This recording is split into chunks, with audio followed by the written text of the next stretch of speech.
안녕하세요. 한밤중 혼자 자는 남편을 옆에 두고 초집중을 해서 적어보는 사연이네요. 저는 30대 중반의 여자예요. 친정 부모님은 모두 다 돌아가신 지 오래되었고 세상에 피부치라고는 남매인 오빠 하나밖에 없는 사람이랍니다. 그마저도 하나뿐인 오빠가 사업을 한다며 베트남으로 4년 전 이민을 가서 살림을 차리고 살게 되며 영영 같은 땅 아래에서는 얼굴을 자주 보며 살 수가 없게 되었고요. 그래서 한국에는 피부치 연고가 아무도 없는 처지랍니다. 천만 다행히도 떨어져 살긴 하지만 여전히 우애가 좋고 안부를 물으며 살고 있는 남매여서 오빠는 저를 참 살뜰히도 챙겨줬어요. 부모님이 돌아가시면서 남긴 재산을 오빠에게 다 맡겨놨더니 어린 나이부터 사업을 잘 일으켜서는 그중 상당수의 재산을 저에게 도로 돌려주기도 했고요. 그리고는 자신의 사업을 더 키우겠다며 베트남으로 가긴 했으나 가서도 늘 여동생의 혼수자를 알아보면서 살뜰하게 돌봐주려 했던 하나뿐인 오빠였습니다. 어떻게든 부모 없이 혼자 살고 있는 제가 무시당하지 않고 귀한 대접 받으면서 시집을 가길 원했던 오빠는 제가 30이 넘어가면서부터는 눈에 불을 켜고 저의 신랑감을 찾아다니곤 했어요.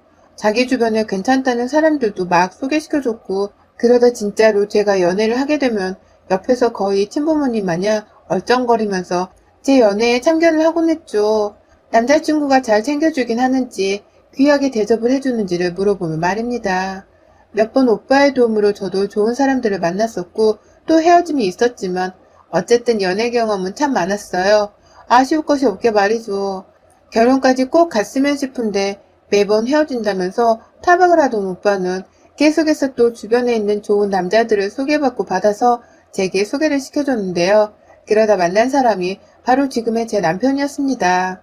저희 오빠가 대학을 졸업하지 않은 채 바로 군대를 다녀와 사업을 시작한 바람에 제대로 된 학연이라 일컬을 사람이 별로 없었는데요. 오빠의 유일한 명문대 친구를 한 군대 동기분의 소개로 저희 남편을 건너 소개를 시켜주더라고요. 어떻게든 좋은 사람을 만나라면서 오빠의 적극적인 알선으로 남편을 만나게 된 것이었습니다. 그리고 그 결과는 보다시피 저희 부부가 결혼을 하게 되면서 성공적으로 끝이 났고요. 여동생이 결혼해서 잘 살게 되었다며 오빠도 조금은 더 후련하게 한국에서의 미련을 버리고 이민을 가버렸고 오빠에게 듬직하게 보이는 남편이 생겨나서 저 또한 기분이 좋았습니다. 피부치 연고는 없더라도 내 신랑이 생기게 되어 참 기쁘고 반가웠죠. 그런 남편의 가족들인 시댁 식구들이랑도 이제는 새로운 가족이 되어서 한국에서 보다 북적거리며 행복하게 잘 살 수 있을 줄 알았어요. 결혼의 끝은 늘 해피엔딩이었던 동화 속 공주들처럼 저 또한 결혼만 하면 행복한 인생은 따놓은 것인 줄로만 알았죠. 그러나 생각보다 결혼 생활이 그리 녹록지 못했습니다. 저희 남편에게는 누나가 하나 있어요. 형님은 이제 딱 40이신데 제 나이에 결혼을 하셨다가 이혼을 하고서 지금은 시댁에서 시부모님과 함께 셋이서 살고 계셨죠. 전 남편과의 사이에서 아들 하나가 있었으나 이혼을 하면서 양육권을 뺏긴 바람에 현재 형님의 아이는 전 남편이 키우고 있는 상황이고 또 재혼을 생각하는 새로운 여자를 만나고 있다는 것까지는 형님을 통해서 들었습니다. 그 이상은 저도 남편도 잘 알지를 못하고 눈치가 보여서 물어보지도 못했지만 형님이 가끔 술을 먹으면 남편한테 돈을 좀 빌려달라고 전화를 하며 전 남편에 대해서 하소연을 하는 바람에 저도 일부에 대해서는 엿들어 알고 있었어요. 처음 결혼을 하고서는 무작정 새벽에도 전화가 와 자는 사람들을 깨우는 형님의 무례함이 정말 싫었습니다.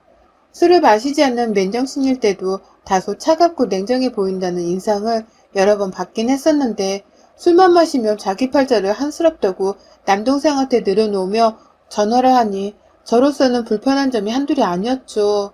자기는 이혼을 해서 부모 밑에서 쪼그려 살고 있는데 너는 남편을 잘 만나 독립에 잘 살고 있는 게 아니꼽다는 말까지 하면서 제게 술주정을 한 적도 있었어요. 남편이랑 전화를 하다 말고 저를 바꾸라 말을 해서 수화기를 들었다가 이 어처구니 없는 욕을 방어도 못하고 먹었었죠. 다행히 남편이 후딱 전화를 끊고서는 시부모님께 연락을 드려 형님 좀 빨리 재우라고 독촉을 한 바람에 상황이 잘 넘어가긴 했지만 저로서는 형님을 보는 게 불편할 수밖에 없었습니다.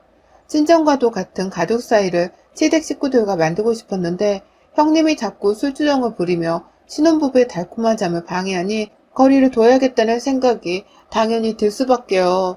이 사실을 혹여나 싶어 베트남에 있던 오빠한테도 전혀 말을 하지 않았고요.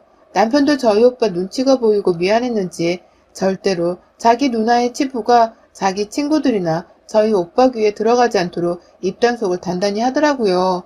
그런 모습을 보며 살짝 내가 생각보다 별로인 집안에 시집을 왔구나 싶어서 실망스럽긴 했지만 그래도 결혼 자체를 후회하진 않았어요. 남편과의 신혼생활이 즐거웠고 또 형님의 술주정만 빼면 시댁과의 관계도 엉망진창이진 않았으니까요. 부모 없는 나를 받아주신 게 어디냐며 오히려 조용히 남편하고서나 잘 살고자 했어요. 그런데 그냥 이대로 조용히 잘 살면 될 텐데 뜬금없이 시아버지가 경기도 외곽에 단독주택 하나를 짓기 시작하면서 저의 결혼생활은 바닥으로 내리치기 시작했어요. 오래전부터 온 가족이 함께 모여 사는 것이 꿈이었다면서 시아버지가 무작정 은퇴하고 자금 모아 주신 그 주택으로 저희 부부까지 합가를 하라며 부르신 겁니다. 솔직히 저는 마음이 반반이었어요. 시부모님은 그래도 저하고 잘 지내는 사이였고 시아버지는 특히 저를 하나뿐인 며느리라며 정말로 예뻐라 해주셨거든요. 부모가 없어 더 마음이 쓰인다면서 평상시 시어머니보다도 제게 연락을 하셔서는 안부도 자주 물어주시고 또 용돈도 자주 보내주셨고요. 그런데 제가 무작정 합가가 싫다면서 거부를 한다면 시댁과의 관계는 걷잡을 수 없이 멀어질 것만 같았습니다. 이런 상황에서는 며느리인 제가 조금은 숙일 줄도 알아야 한다면서 아주 잠깐이라도 살아보고 출퇴근을 핑계대면서 다시 본가를 하라고 조언을 해주는 친구의 말에 저도 결국 수긍하게 되었죠. 한번 살아보고 다시 결정을 해보자며 남편이랑도 둘이서 얘기를 해봤고 최대한 마음에 부담이 없는 선에서 합가를 하게 되었습니다. 저희 부부는 아직 아이가 없었어요. 당장 계획은 없었지만 언제든지 아이가 생기면 낳을 의향은 있어서 순리대로 낳자는 마음으로 가볍게 살고 있었는데요. 합가를 하게 되면서는 시부모님과 형님이 1층 그리고 저희 부부가 2층에서 살게 되었죠. 나름 구역에 나눠져 있어서 완전히 매 순간 얼굴을 마주보며 살아야 하는 불편함은 없었습니다. 그리고 저희 부부를 포함해서 형님까지도 모두가 회사로 출퇴근하고 있는 사람들이었기 때문에 퇴근하고 나서야 집에서 저녁밥을 먹으며 얼굴을 볼 수 있는 정도였어요. 이대로만 살면 그냥 대가족이 사는 것처럼 평범한 모습이었습니다. 아침 저녁으로 밥을 차려주는 시어머니가 계셔서 오히려 저로서는 편한 점도 헐 많았을 정도였죠. 그런데 그 일이 생기고 난 후부터 모든 게 악몽으로 뒤바뀌기 시작했어요. 정확히 합가를 해서 사게 된 지 4달 만에 벌어진 일이었습니다. 밤에 온 집안에 불이 꺼졌고 저희 부부도 2층 방에서 눈을 감았어요. 그러다가 남편이 문득 제 몸에 손을 대더라고요. 뭐 여전히 아이가 없어서 신혼 같았던 우리였는지라 남편의 터치가 오히려 전 반갑고 두근거렸습니다. 뭔가 부부 사이의 분위기가 절정에 이르렀을 때쯤 온전히 남편에게 저의 온 신경을 쏟아붓고 있던 그때 갑자기 방문이 열렸어요. 그리고는 누군가 당황한 듯 다시 문을 닫고는 후다닥 발바닥 걷는 소리를 내면서 도망치더라고요. 놀라 자빠질 뻔한 저는 침대 위에서 남편을 밀쳐대다 결국 남편이 침대 아래로 떨어졌고 저희 두 사람은 어둠 속에서 정신을 차리느라 잠시 혼이 빠졌다가 겨우 방 불을 켜고 주변을 살폈습니다. 1층으로 내려가 보니 방마다 문이 아주 곱게 닫혀있더라고요. 혹여나 도둑이라도 들어온 건가 싶어서 남편이 골프채 하나를 빼들고는 집안 구석구석을 살폈지만 결국 아무도 나오질 않았어요. 혹 방 안에 들어가 있는 시댁 식구들 중 누군가가 우리 방에 들어오려고 한 게 아니냐며 의심의 말을 해보기도 했지만 남편은 그럴 리가 없다면서 자기 가족들을 절대로 믿으려고만 했죠. 남편이 그렇게까지 완강하니 저도 별다른 말은 없이 너무 찝찝해 라는 걱정만 반복하다가 결국 그날 저희 부부는 잠자리 한 번을 제대로 가지지 못한 채 기분이 요상한 상태로 잠이 들었습니다. 하지만 이런 일은 그 후로도 여러 번이나 일어났어요. 방문을 직접적으로 열고 들어오는 소리는 못 들었지만 새벽에 잠시 화장실을 가려고 일어나 보니 우리 방문이 활짝 열려있는 것을 본 적이 서너 번 있었고요. 무서워서 남편을 깨운 채로 함께 화장실까지 갔다가 방 안으로 들어가는 순간 누군가 기다렸다는 듯이 계단을 타고 아래층으로 내려가는 소리를 듣기도 했습니다. 정말 누구냐면서 화를 내며 1층으로 쫓아가서는 시부모님 방 그리고 형님 방을 두드리는 실례를 범하기도 해봤는데요. 그러면 귀신같이 모두는 잠이 들었다가 막 깬 사람이 마냥 부시시한 채 눈을 겨우 뜨며 문을 열고 나왔죠. 또 하루는 죽은 바퀴벌레가 새집이니 단도축되게 저희 방 안에 널브러져 있기도 했었습니다. 역한 냄새가 나길래 시부모님께 물어보니 벌레를 죽이기 위해서 집안에 약을 썼다는 말을 하면서 둘러대시더라고요.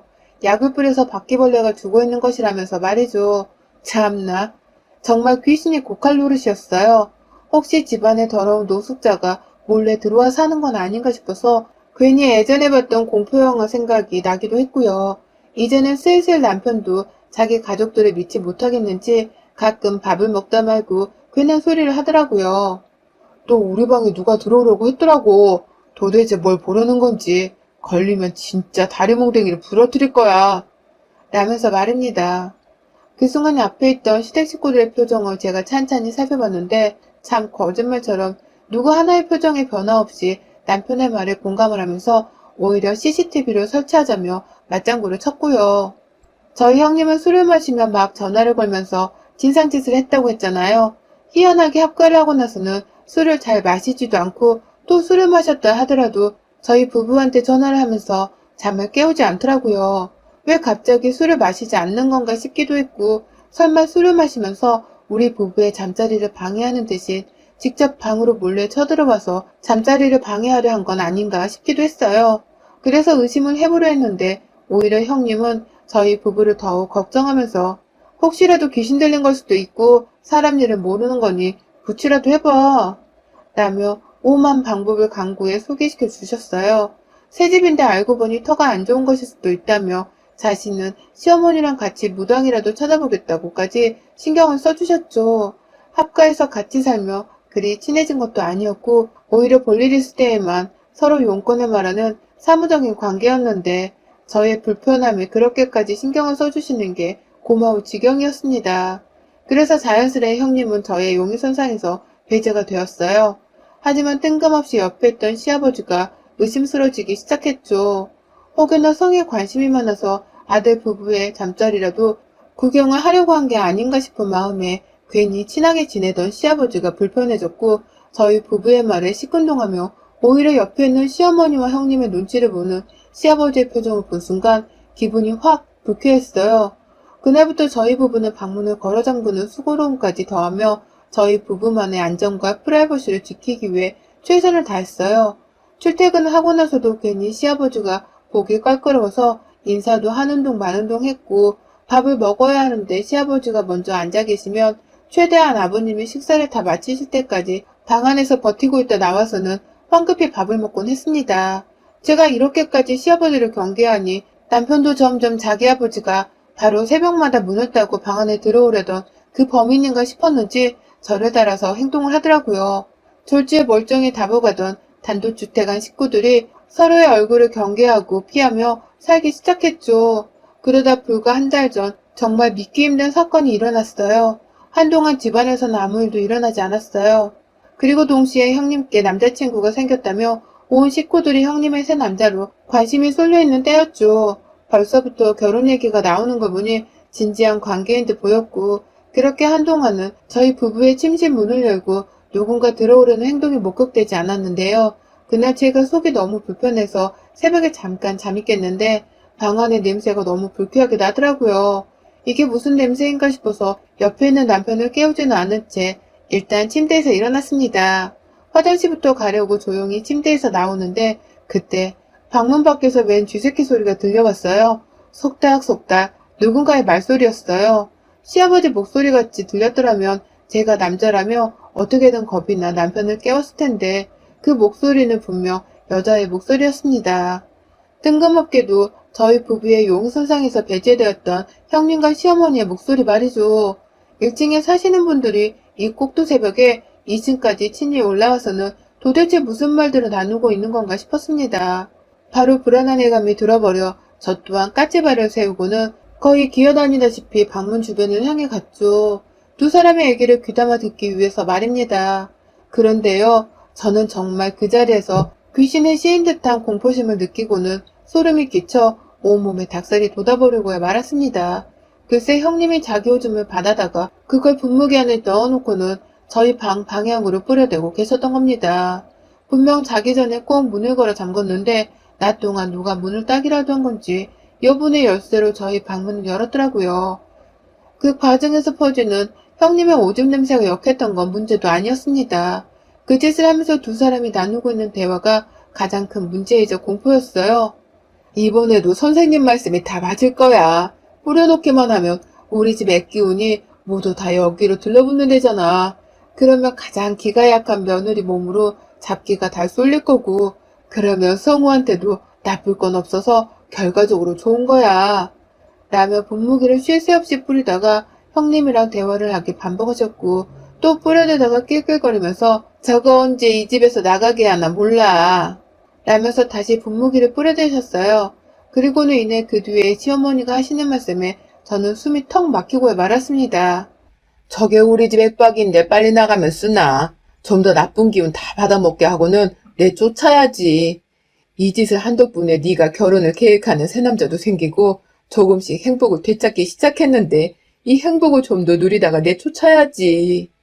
라면서 신우이를 향해 더 열심히 분무기를 뿌려대라는 소리를 하는 게 아니겠어요?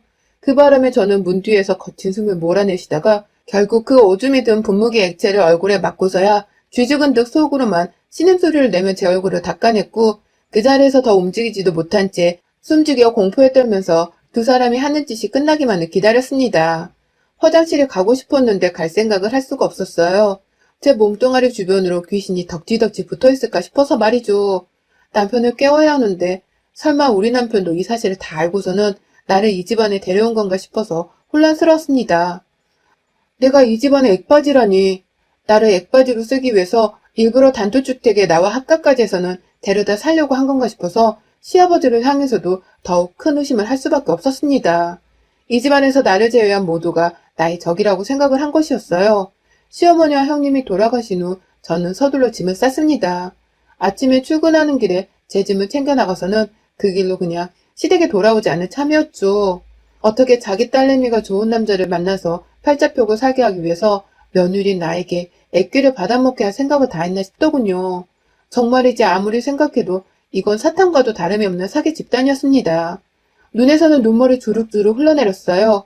부모를 여의고서 오빠랑 외롭게 살았던 그 시간만으로도 저는 너무 힘들었고 결혼을 하면서는 가족이 생겼다는 사실에 정말 하늘을 날 듯이 기쁘고 행복했는데 결혼의 대가가 이렇게 참혹한 것이었나 싶은 마음에 눈물을 주체하지 못한 채 결국 숨을 꺼이꺼이 들이마시면서까지 울기 시작했어요.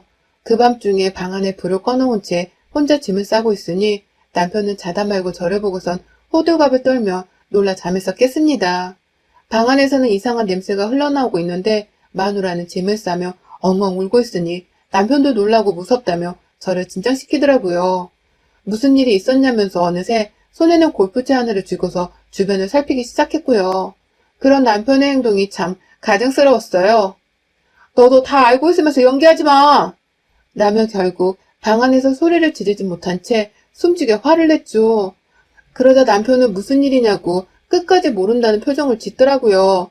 그러더니 급기야 시댁 식구들이 무슨 짓을 한 거냐며 씩씩대다가 골프채를 쥐어들고 1층으로 내려가려고 발악을 하길래 겨우 남편을 진정시킨 채 침대에 앉혀놓고 얘기를 했습니다. 그 밤에 제가 봤던 것 그리고 들었던 것에 대해서 모두 다 말이죠. 다시는 이 집에 안 들어올 거라고. 출근하면 그 길로 내 집을 알아보고 나가서 살 테니 당신은 이혼도장이나 찍어 서류를 보내달라며 아주 확고하게 선을 그으며 못을 박았습니다. 하지만 남편의 눈치도 예사롭지 않았어요. 자기 누나가 자신의 행복을 위해서 저희 부부를 향해 무당의 말을 따라 섬뜩한 짓거리를 하며 저주를 퍼붓고 있었다는 사실에 충격을 받은 모습이었어요. 이제 보니 남편도 정말로 아무것도 알지를 못한 채 있더라고요. 그리고 나서야 저는 아까 신우이가 했던 말이 생각났어요. 신우이도 분명히 남편한테는 나쁠 것 없이 모든 애끼는 기가 약한 저에게로 들러붙을 것이라면서 시어머니를 안심시켰거든요.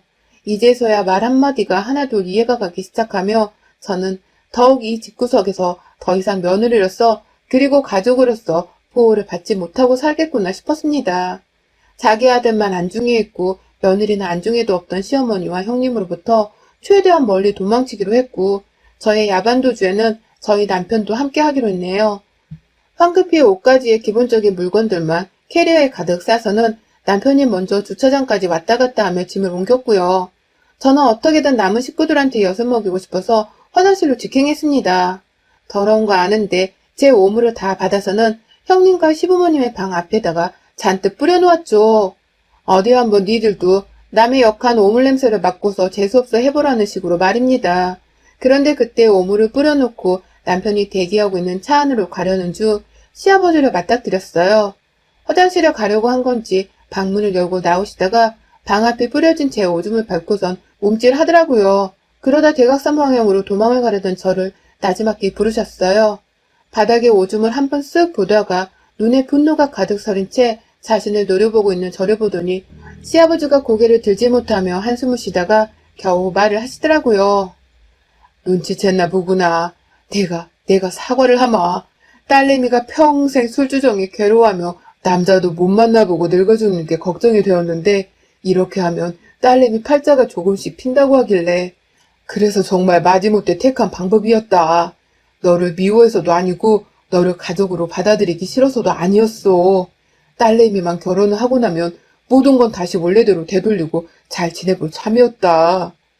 라면서 끝까지 자신은 가족관계를 다시 되돌려보고자 했다는 개소리를 하길래 저는 입에 침이라도 바르고 나서 말을 하라는 냉정한 대답을 한 채로 시아버지를 빚고 오며 집을 빠져나왔어요.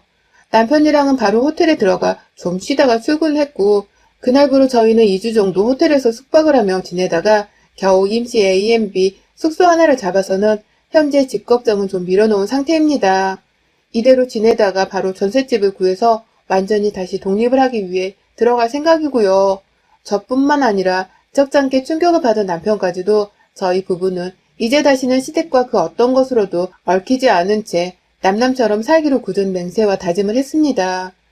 내 몸에 귀신이 붙어있을지도 모른다는 소름 끼치는 생각이 들어서는 다시는 살아생전에 가보고 싶지도 않고 마주보고 싶지도 않아요. 딸내미 팔자를 펴보겠다고 부모 없는 며느리를 가지고서 액바지로 쓰려고 했던 시댁 식구들 부디 천벌을 받으라며 저는 오늘부터 기도라도 올려볼 참이랍니다. 내가 집에서 나왔으니 마음이 불안해서 지들끼리 액바지 없이 어찌 살런가 모르겠네요. 여러분의 생각은 댓글로 남겨주세요. 오늘도 시청해주셔서 정말 감사합니다.